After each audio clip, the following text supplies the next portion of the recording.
you're either going to love me or hate me for this shadow work challenge. It's a good one though.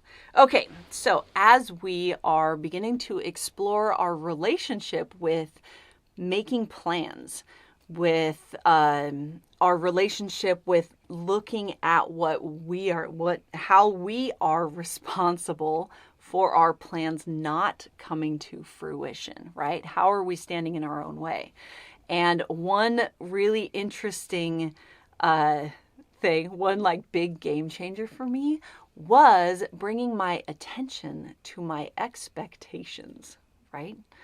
Because the more that I began to look at this, the more I realized that it was my expectations of situations or outcomes or whatever that was causing my suffering. If I didn't have any expectations and I was open to life unfolding, or I was open to, life as it is, because how often do things actually happen the way that you think that they're going to happen anyway, right? What would happen if you just let go of that completely? For me, it was a massive game changer. And I began to look at expectations as limitations. Because if I want or feel like I need, additional companionship in my life, right? And I am doing that working of, companionship. If I set an expectation, if I say I want that companionship needs to look like this is the thing, it limits the universe's ability to bring you what you really need, because you don't know what you really need. Like you don't yet, right?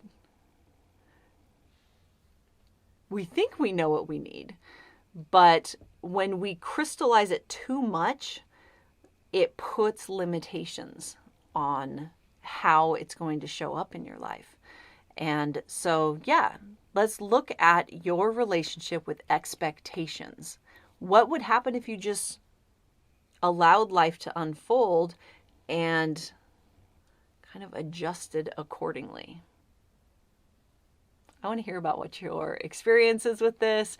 Leave a comment below. If you haven't already subscribed to our YouTube channel, that would be helpful. And if you haven't checked out our website, brightanddark.org, we have tons of workshops and programs, and we even have a shop too, which I don't talk about nearly as enough.